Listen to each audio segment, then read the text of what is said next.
This is one of the lessons that helps you get ready for calculus, especially Calc BC. It's decomposing fractions so that you're looking at your rational expression and you're turning it into the sum of two rational expressions. So kind of an example of this is, imagine that I come home from work one day and my kid added two fractions together and he got 5/14ths, and he's like, hey mom, what were the two fractions before I added them? And so I might say, well, maybe one of them had a 7 in the denominator and the other one had a 2, because then they would have a common denominator of 14. And so then I would say, well, then that would be 5/14ths is the same thing as 2a over 14 plus 7b over 14. And so I'm really looking for a 2a and a 7b that add up to 7. And there are actually lots and lots of possibilities, but one possibility is maybe a is equal to -1 and b is equal to +1. Then if I add 1/7, -1/7 plus +1/2, that adds up to 5 over 14.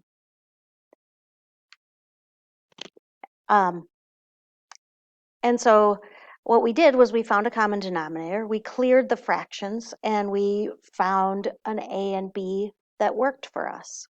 We're going to do that same process, but we're going to do it with rational expressions. One thing is that this system of equations had an a and a b in it that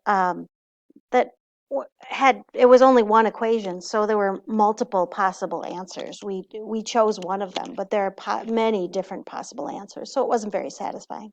With rational expressions, it'll be different. We will have a system of equations with two variables and two unknowns. So here's our example. We're going to write this rational expression as the sum of two reduced rational expressions. So the first thing we're going to do is factor the denominator. I'm looking for two numbers that multiply to be -15 and add to be -2. So if we do -5 and +3, we have that factored.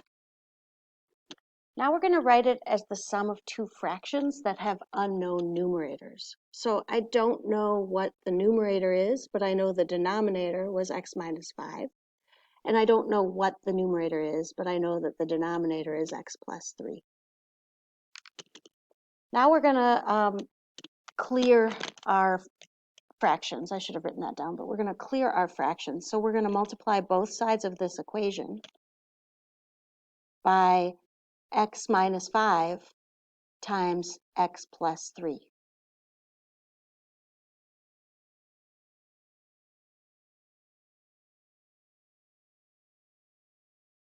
On this side, when we multiply that, we get the x minus 5 and the x plus 3 cancel, so we get 5x minus 1. And then we get, on the other side, we have a times x minus 5 times x plus 3 over x minus 5. And then we have b times x minus 5, x plus 3 over x plus 3. And so these things cancel, and now we've cleared our fractions, so we can simplify a little bit.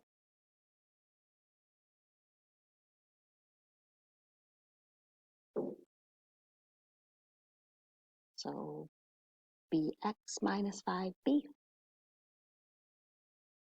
So now the system of equations we're going to write is we have like terms, a and bx.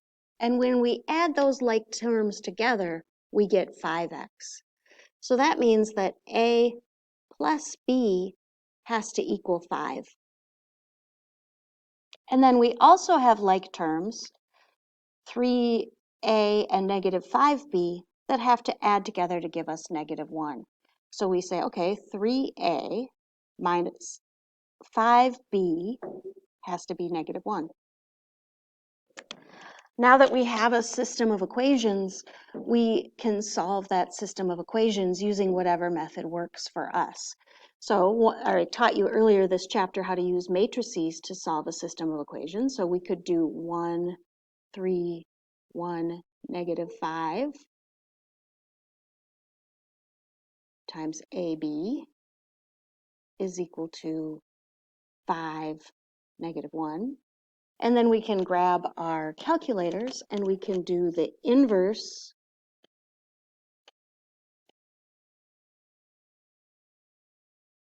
times 5 and -1. So we can solve it using our calculators. So I entered my matrices into my calculator. I did that again with the second matrix button. I arrowed over to edit and I put my matrix A in. And then I did the same thing for matrix B. Once I had those, I did second quit, and then I did second matrix again. I did the A matrix and then the -1 button, and then I did the B matrix.